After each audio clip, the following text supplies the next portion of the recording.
ราคานี่จะถืออยู่ประมาณโตละ10,000 กว่าบาทพี่น้องนี่ก็คือแผงโซลาร์เซลล์ที่ว่าชาวบ้านเขาเจ้าใช้พี่น้องเนาะดูบ่มีไฟฟ้าบ่มีไฟฟ้าบ่มีสัญญาณโทรศัพท์บ่มีน้ำประปาบ่มี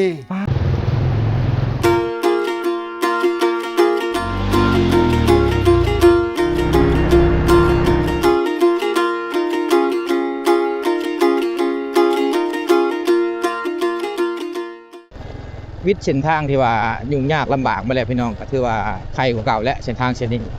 เมื่อก่อนเส้นทางเส้นนี้ก็คือเส้นทางที่ว่าชาวบ้านก็จะใช้ปกติ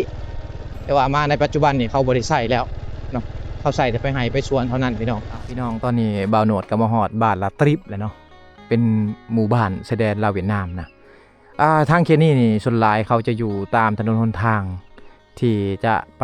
สมวยแล้วก็จะไปเมืองนองอยู่ระหว่างกลางนะหมู่บ้านนี้น่าจะอยู่เขตเมืองนองแขวงสวรรณเขตพี่น้องผู้ทั้งหลังเนี่ยจะเป็นสายภูหลวงที่ว่าขันกับเมืองนองกับเมืองสมวยแขวงสารวันพี่น้องเนาะหมู่บ้านมันคักขนาดเลยนะวิวทิวทัศน์ธรรมชาติเบิ่งเอาเลยพี่น้องบ้าคักเลยเขาแนมไปในภูเขาจนสุดสายตาเลยจูเฮาส์เดินทางมามันกับบริง่ายกว่าจะมาฮอดนี่ได้เนาะก็ต้องขอบคุณขอบใจน้องๆเพิ่นที่ว่ามาส่งบ่าวโหนดเนาะเป็นบ่าวคุยบ่าวคมมาส่งมื้อนี้บอกเลยว่าเส้นทางที่ว่ามาแต่เมืองสมวยนี่บ่ได้ง่ายถ้าว่าผู้เดียวนี่รู้สึกว่าเปรี้ยว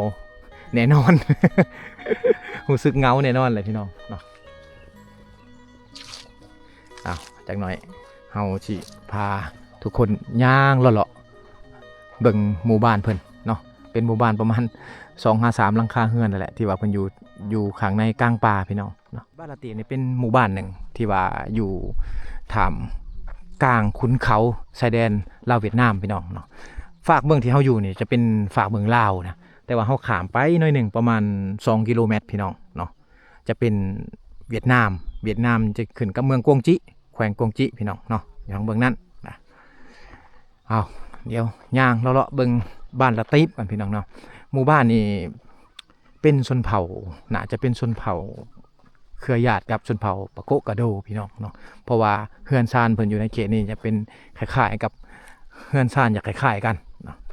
เพิ่นนี่มักสันโดษก็เลยว่าพากันมาอยู่นอกพี่น้องเลยเนาะนอกพี่แหละก็คนที่มักความสงบเท่านั้นถึงมาอยู่ได้พี่น้องเพราะว่าเขตบ้านนี่จะบ่มีไฟฟ้าบ่มีน้ำประปาบ่มีสัญญาณโทรศัพท์เลยนะแต่ว่าอาจจะใช้สัญญาณเวียดนามนี่น่าจะได้พี่น้อง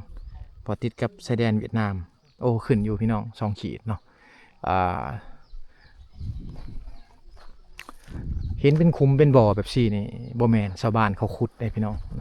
อันนี้ก็คือคุมระเบิดคุมบอมนะ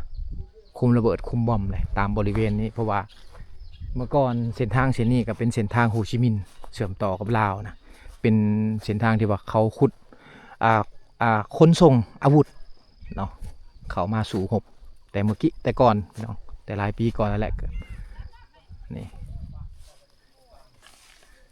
อันนี้ก็แม่นคุมระเบิดทั้งหมดเลยนะเป็นคุมระเบิดทั้งหมดเลยนะพี่น้องเนาะเพิ่นก็อยู่ตามธรรมชาติแบบนี้เนาะชาวบ้านอยู่เขตนี้นี่เป็นคนที่ว่ามักความสงบออกมาอยู่แบบนี้เนาะแต่ว่าทางเฮานี่ทางเมืองเฮานี่ให้มาอยู่หลายมื้อคือสิอยู่บ่ได้ประมาณ1 อาทิตย์ถือว่าสุดๆแหละพี่น้องเนาะเพราะว่าเฮามาอยู่ทางเขตนี้นี่เฮาบ่ฮู้วางหาอยู่หากินพี่น้องบ่ฮู้การใช้ชีวิตหรือว่าดำรงชีวิตแบบใดเนาะถ้าว่าเฮ็ดเป็นวางพักผ่อนนี่น่าจะได้อยู่พี่น้องเนาะแต่ว่าเข้ามาต้องมาทางแขวงสวรรณเขตพี่น้องจึงเข้ามาได้นะเอารถใหญ่เข้ามาเลยแบบสะดวกสบายแล้วทางนั้นเนาะกะสิใครก็ทางเข้ามาแต่เมืองสมวยพี่น้องนี่เฮือนซานเพิ่นกะสิประมาณนี้แหละพี่น้องเนาะนี่จะเป็นฟ้ากระแตะแบบสีเลยนะเฮือนซานเพิ่นเป็นฟ้ากระแตะเป็นเฮือนทรงเก่านะน่าจะอยู่กันประมาณ3-4 ครอบครัวอยู่ทำกันใกล้ๆกันนะบ้านเขาเจ้านี่จะบ่มีไฟฟ้าเด้อบ่มี น้ำประปาพี่น้องเนาะจะบ่มีสัญญาณโทรศัพท์นะนี่เพิ่นจะใส่แผงโซลาร์เซลล์นะสากโทรศัพท์พี่น้องเนาะใส่แผงสากแล้วก็มาสากใส่หม้อไฟใหญ่ๆเลยนะนี่ใส่ไฟแบบที่เพิ่นใส่อันนี้ก็คือแผงโซลาร์เซลล์ที่ว่าชาวบ้านเขาเจ้าใส่พี่น้องเนาะในเขตชนบทลาวเฮานี่เขาจะใส่แบบซี่ส่วนหลายนะ เพิ่นว่าไอ้บ่รอมาสิได้สิรอด้วยเดิมแล้วโอเค สบายดี เด้อๆสบายดี โอ้อันนี้บ้านระตีบบ่ โอ้ยตาลตีไปแหละตาลตีทั้งคนแบบบ้านรวมมันนะแต่บ้านน้อยบ้านหาบ้านใหญ่นะเพิ่น โอ้เขาถามแหน่พากันมาอยู่นี่จักปีเลย จังว่าถ้าเบิ่งอ้ายเพิ่นเฮาบ้านพูดบ้านปะเลียงเมืองนองพุ่นแหละ โอ้ อันนี้ก็เมืองนองคือกันล่ะนี่นะ เจ้ามาลินเนาะ โดยแม่ยามญาติพี่น้อง ญาติพี่น้องเอาแล้วเห็นรูปตัวเองเอาโทรทัศน์ โดยสบายดีพากันอยู่ข้างในเลย บ่เข้าใจ อันนี้เพื่อนเพิ่น3หลังนี่อยู่เป็นพี่น้องกันเลยเนาะ แม่นกันเลย ติดกันเลย อยู่พี่กะ ถึงเบาตุกเลยเนาะ แม่น เบาสิหอม บ่ตุกบ่สิหอมเจ้า เบาเมียงแก้วอะไรถึงตะป้องแม่นมัน ครูวิไล แม่นแหละ แก้ววิไล ลุยอย่างเดียวนะคนว่า โดย ฝนตกเป็นยังกระบุติ ฝนตก ไปอย่างเดียว แม่น โอเคเอาบ่ได้ให้ออกโทรทัศน์ซองเก่าโอเคยินดีต้อนรับนะเพิ่นว่า เออ ห้างสิไปบ่รอสิกลับเนี่ยนะ สิไปเมืองนอง โอ้พอดีไปยามบ้านเฮาเลยอยู่ปริยังนะเมืองนองสวรรณเขตนะ โอ้ถ้าเบิ่งตัวจริงค่ะว่าบ่ค่ำก็สิพยายามยันค่ำก่อน โดย แม่นคือเก่าคือเดิม โดย โอเคเอาข้างกันน้ำก้นเฮ้ยเบา เดี๋ยวถ่ายวิวก่อนเด้อแป๊บหนึง โอเค เดี๋ยวขอบคุณขอบใจเด้อ คนเป็นไอ้เป็นน้องนะ เพิ่นขอชวนกินข้าวกินน้ำพี่น้องเอ้ย มันคิด โอ้ ใจด้ เพิ่น ว่าไอ้บ่แต่ว่า โดยเพิ่นอยู่ทางพี่ก็สะดวกสบายไปอีกแบบพี่น้องเพราะว่าเพิ่นอยู่แบบเพิ่งพาธรรมชาตินะรถขนส่งเพิ่นอยู่ทางเขตนี่เป็นรถแบบนี้เลยนี่เพิ่นจะจอดเล็กตะนางแบบซี่นะจอดเล็กตะนางแบบซี่ใส่แล้วก็ขนกล้วยขายมันต่างๆพี่น้องเนาะขายผลปลูกตามฤดูกาลนะก็แบบนี้แหละพี่น้องเอ้ยอยู่แบบพอเพียงอยู่ทางเขตนี้อยู่แบบพอเพียงเลยชาวบ้านเขาเจ้านะเนาะอันนี้คือไม้ชาวบ้านเขาเจ้าเอาไว้ดังไฟแต่งอยู่ครัวกินต่างๆตามบริเวณลุมๆลงไปนี่ก็สิเป็นสวนเป็นไห่เขาเจ้าส่วนหลายชาวบ้านเขาเจ้าก็สิเลี้ยงงัวเลี้ยงควายพี่น้องเอ้ยเนาะตามบริเวณนี่แปลว่างัวควายเขานี่แบบบ่อึดหญ้ากินพี่น้องเอ้ยบ่อึดหญ้ากินอะไรเลยเนาะหลายอีหลีเป็นเดินที่ว่ากว้างขวางขนาดเลยชาวบ้านเขาเจ้านี่อยู่แบบเพิ่งพาธรรมชาติแบบ100%นะเนาะต้องงัวควายวันนี้คักขนาดเลยแพร่ดีขนาดพี่น้องแบบซี่นี่เนาะชาวบ้านเขาเจ้านี่แม่นจะเลี้ยงงัวตามภูเขาแบบสี่ไปพี่น้องงัวควายทางแค่นี้เป็นงัวควายที่ว่าตุ้ยพี่อะไรได้เนาะเขาทางแค่นี้ก็เอาเกลือให้งัวกินคือกันพี่น้องเนาะเวลาเขาจะปล่อยไปแบบซี่นี่เวลางัวกลับมาเฮือนมาซ่านนี่จะเอาเกลือให้งัวกินเนาะงัวอยู่ทางเขตนี้ถือว่าเป็นงัวราคาที่ว่าสูงได้มีแต่โตตุ้ยทั้งนั้นเลยโห เลี้ยงตามคุณเขาแบบสี่ไปพี่น้องราคานี่จะถืออยู่ประมาณโตละ10,000 กว่าบาทพี่น้องทางเขตนี้ติดกับชายแดนลาวเวียดนามชาวบ้านบ่ต้องจำเป็นไปค้ายอยู่ในเมืองพี่น้องจะมีพ่อค้าเวียดนามแหละขับรถมาแต่เวียดนามพุทธมาหับซื้อเอาเนาะมาหับซื้อเอาเลยนี่ก็คือการอยู่แบบพอเพียงของชาวบ้านเขาเจ้านะแบบอยู่พอเพียงอะไรพี่น้องเนาะแบบเขามาในแล้วตัดขาดจากโลกภายนอกสัญญาณโทรศัพท์เนี่ยอาจจะบ่มีสัญญาณโทรเนี่ยอาจจะได้นะใช้สัญญาณเวียดนามเอานะโอ้งัวควายนี่มีแต่ตัวพี่ๆตุ้ยๆทั้งนั้นเลยเนาะตามบริเวณนี่ก็สิเป็นสวนข้าเจ้าเป็นสวนบักมี่เป็นสวนขนุนพี่น้องเนาะเป็นสวนมันต้นแน่แล้วก็สิเป็นสวนแคมแน่เป็นสวนกล้วยแน่ทางนี้เนาะถึงจะอยู่ข้างในเลิกแต่ชาวบ้านข้าเจ้าก็มีความสะดวกสบายก็คือมีสัญญาณโทรศัพท์ที่ว่าโทรสื่อสารโลกภายนอกได้มีทีวีไปเบิ่งพี่น้องเนาะเบิ่งโทรทัศน์จานดาวเทียมนี่เบิ่งสามารถเบิ่งช่องเวียดนามช่องลาวช่องไทยได้พี่น้องเนาะฉะนั้นคนในเขตนี่บางคนจะว่าภาษาลาวได้แจ้งเลยแหละพี่น้องเลย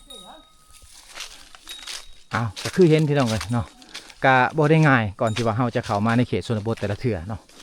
ต้องได้ผ่านหมู่บ้านหลายๆหมู่บ้านแล้วก็ต้องได้ผ่านป่าผ่านดงผ่านสวนผ่านไห่ก่อนจะมาฮอดหมู่บ้านแบบที่ได้เนาะ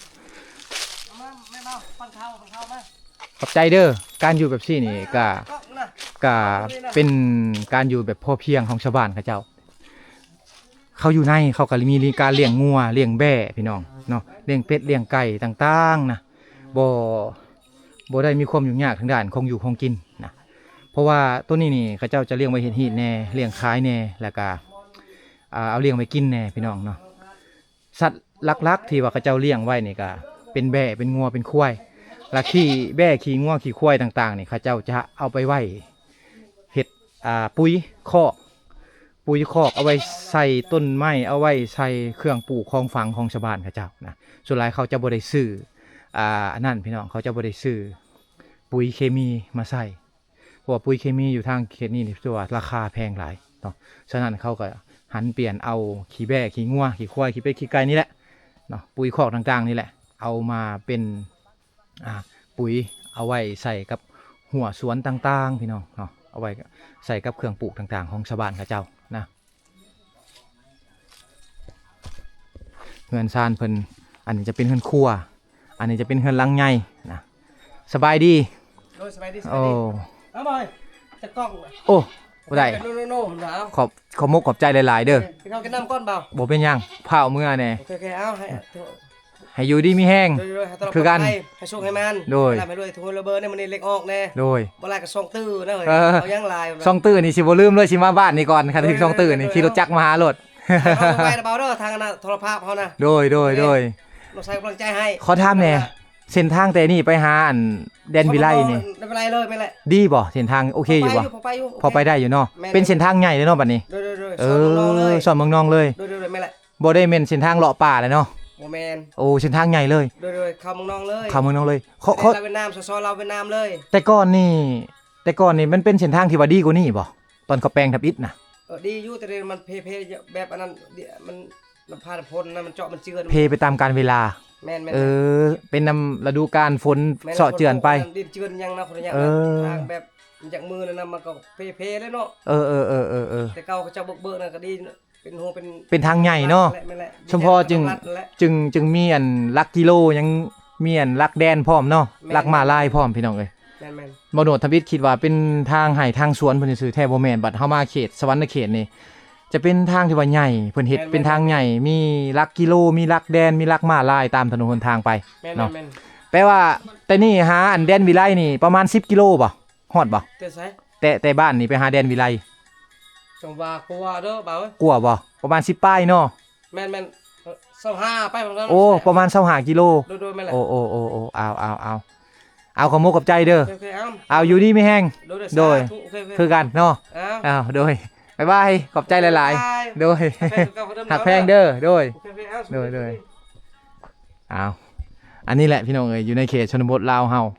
การที่ว่ามีความสุขบ่ได้แต่บ่ได้ถือว่ามีเงินมีคำหลาย แต่ว่าขอมีอยู่มีกินนะมีอยู่มีกินมีความสะดวกสบายทางการไปการมาถึงว่าทางที่เขามาหมู่บ้านเพิ่นนี่จะเป็นเส้นทางที่ว่าบ่สะดวกสบายปานใดสำหรับคนในเมือง แต่ว่าได้ทางซำนี้เขามาฮอดพี่ชาวบ้านเพิ่นก็อยู่ได้พี่น้องเนาะนี่ส่วนหลายเพิ่นก็อยู่ตามไร่ตามสวนแบบซี่แล้วก็เลี้ยงแบะไปนำเลี้ยงสัตว์เลี้ยงไปนำแต่ละหลังคาเรือนต้องมีแบะนะช่วงสิฮอดบุญปีใหม่จีนกุดจีนต่างๆกุดเวียดต่างๆคนจีนคนเวียดนะเขาจะมาหับซื้อเอาแบะนี่เขาจะขายโลหนึ่งบ่แม่นเดี๋ยวนี้บ่แม่นโลละ120,000หรือบ่น้องเขาติดเป็นโลขายนะแบะแพะอยู่ทางฝั่งลาวเฮาเนาะเขาจะติดเป็นโลขายเลยก็ถือว่าได้ราคาสูงเติบตัวหนึ่งกับ10 ป้ายกว่าโลไปแล้วพี่น้อง17 18 20โลอะไรประมาณนั้นเนาะถือว่าได้ราคาสูงเติบเอาอันนี้ก็คือวิถีชีวิตชนบทอยู่ในเขตป่าระติบพี่น้องเลยเนาะเขตเมืองนองแขวงสวรรณเขตเฮาเนาะเป็นหมู่บ้านที่ว่าอยู่กันมีแต่3หลังคาเฮือนหลังนี้ก็เป็นพี่น้องกันทั้งหมดเลยบันชวนอีบอบันชวนสบายดีโอ้ลูกขอถามแน่อันนั้นอีพอมาอยู่ด้นหรือบ่อยู่นี่ นั่น โอ้จักปี้แหละ พก 7 ปีจ้ะ 7 ปี เออ แต่ตอนทางยังบ่แล้วพ่อบ่ เออ ป้าตัวมาอยู่แต่ตอนทางยังบ่แล้วพ่อ เออ อืมเพิ่นมาอยู่7 ปีแล้วพี่น้อง อืม ตอนมาอยู่ทบิดนี่เฮ็ดเฮือนกระตุ๊บอยู่เลยเนาะ เออ เฮือนกระท่อมอยู่บ่มีไฟฟ้า บ่มีไฟฟ้า บ่มีสัญญาณโทรศัพท์ เออ บ่มีน้ำประปา บ่มี ป้าตัวพาครอบครัวมาอยู่ในพี่เห็นได้ เออ มันเงียบสงบเนาะ เออ แล้วก็มันก็บ่วุ่นวายแม่นบ่พ่อ เออ เออพ่อเพิ่นนี่เป็นคนรุ่นเก่ามักความเงียบสงบพาลูกหลานมาอยู่พี่มาตั้งอยู่พี่ ลูกหลานบางคนที่ว่าสร้างครอบครัวเขาก็ไปอยู่ในเมืองเลยเนาะ เออ เห็นบ่ไปอยู่กับผัวกับเมียเขาเนาะ เออบ างครอบคนก็มักสงบก็อยู่มาอยู่ที่ อืม ลูกหลานก็มาลิ้นมาเที่ยวนํอยู่บ่ อืม มาเนาะ เฮาเตรนเลยช่วย โอ้เวียดนาม กันนี่ สมวย เพิ่งแล้ว โอ้เจ้าบ่ได้ไปเฮิงแล้ว เออเพิ่ง โอ้ บ่ได้ไป โอ้อันนี้เฮือนครัวเจ้าบ่ เออ อันนี้เฮือนครัวบางแต่งอยู่พอกิน ในงานครัว เอออันนั้นเฮือนหลังใหญ่เจ้า เออ เอาขอโมกขอบใจพ่อเอ้ย เออ โดยขอโมกขอบใจเด้อโดย มาบ่ อ้าวพี่น้อง มาเลย อันลูกนี่เฮาสิเมื่อสวรรค์สวรร เมื่อสวรรค์ ค์เขตออกเมื่อพุ่น เออ เอาพุ่นเลย ไปแต่เมืองชะมวยบ่ มาแต่สมวย มาแต่ชะมวย เลาะมาขามเซโฟนมาก็เลยว่า อ่าม มาเห็นเฮือนพ่อก็เลยมาถ่ายทำให้ อ่า พี่น้องทาง FC นี่ทางฝั่งไทยฝั่งลาวให้เบิ่งนํกันนะได้เบิ่งนํกัน โอกาสดีที่ว่าได้มาลิดมาเที่ยวหมู่บ้านเพิ่นด้วยนี่ก็เป็นข้างกับอีกที่ว่าบ่โนดมาก็ต้องขอขอบคุณขอบใจพ่อหลายๆที่ว่าต้อนรับเป็นเฮาอย่างดีได้ คนในเขตชนบทนี่เพิ่นจะห้องกินข้าวกินน้ำพี่น้องเนาะแบบนี้ได้วัฒนธรรมเพิ่นนะขอบคุณขอบใจเด้อพ่อเด้อ เออ เอาอีพีนี้ก็สิมีประมาณนี้พี่น้องที่ว่าบ่โนดกับทีมงานได้พาพ่อพี่น้องมาลินมาเที่ยวเนาะก็ตอนนี้ก็สิพากันเดินทางต่อนะ เดินทางกันต่อพี่น้องเอ้ยเนาะมาฮอดนี่ก็เป็นที่ว่าถนนหนทางถือว่าดีขึ้นกว่าเก่าแล้วแหละเนาะใครขึ้นกว่าเก่าเขตนี้เป็นเขตเมืองนองแขวงสวรรค์ในเขตพี่น้องโดยขอบใจเด้อ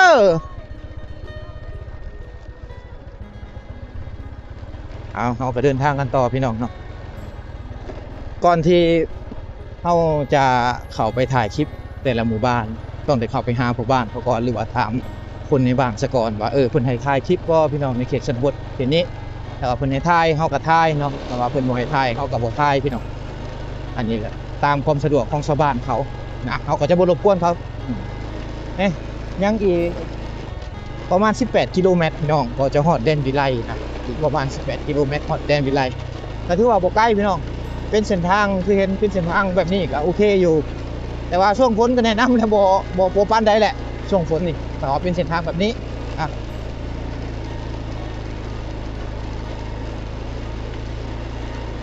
เฮือนกระเจ้าอยู่ทางเขตนี่เป็นเฮือนโอ้งามพี่น้องเอ้ยเฮือนไม้งามแบบเป็นเฮือนทรงเก่าเนาะชนเผ่าบรูชนเผ่าตรีชนเผ่าปะโกะกาโดนะทางเขตนี่เป็นเฮือนอยากคือกันเลยเขาอยู่ยังย้ายกันไป253หลังคาเฮือนตอนนี้ที่นึงสลายกับเมนลูกในร้านเขาแหละ